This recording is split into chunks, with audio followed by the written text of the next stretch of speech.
আসসালামু আলাইকুম, নমস্কার। প্রিন্স পিজনে সবাইকে স্বাগতম। একটা বিশেষ জিনিস দেখাই আজকে। এটা হচ্ছে রিকোভেট ভিটামিন সাপ্লিমেন্ট। এটা একটা খুব দারুণ একটা মেডিসিন। এটা একটা অ্যাকচুয়াল একটা ভিটামিন গ্রুপের, মাল্টিভিটামিন গ্রুপের একটা মেডিসিন।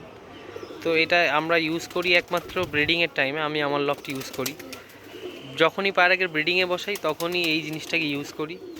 তো আমি আপনাদেরকে সাজেস্ট করব জিনিসটাকে ইউজ করুন। রিকোভিট খুবই ভালো।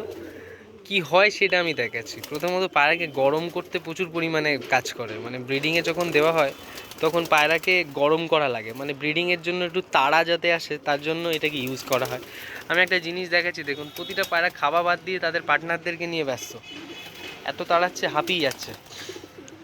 প্রচুর তাড়াবে, হ্যাঁ।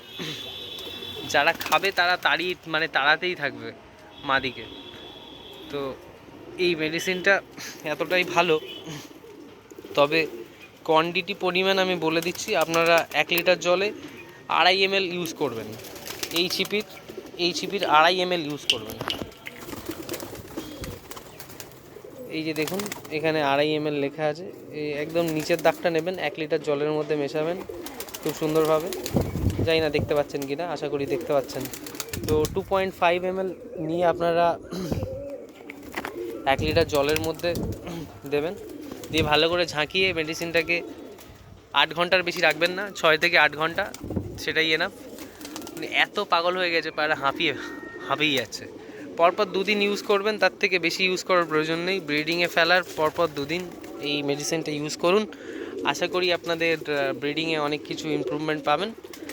আরও ব্রিডিং রিলেটেড বাকি অনেক কিছুই আপনাদের সঙ্গে শেয়ার করার আছে, যেগুলো আমি আস্তে আস্তে করব। দেখুন মারামারি, দেখুন মানে মাদিকে কোথাও বসতে দিচ্ছে না টোটালি। দেখুন আমি সব জায়গায় দেখাচ্ছি, এত গরম হয়ে গেছে পায়রা। যে কোনো মাল্টিভিটামিনই হয়, তার থেকে বেশি ভালো এই রিকোভিটটা ইউজ করলে আপনারা দেখবেন একটু বেশি গরম হয় পায়রা। তো পায়রাকে গরম করার ক্ষেত্রে আপনারা ইউজ করতে পারেন, তবে আমি বলবো 2 দিনের বেশি করাবেন না। 2 দিনের বেশি করালে পায়রার মধ্যে কিছু প্রবলেম তৈরি হতে পারে। পায়রা অতিরিক্ত ওভারহিটে পায়রা স্ট্রোক পর্যন্ত করতে পারে। খুব সাবধানে ইউজ করবেন, কিন্তু খুব ভালো ওষুধ। ধন্যবাদ, থ্যাংক ইউ।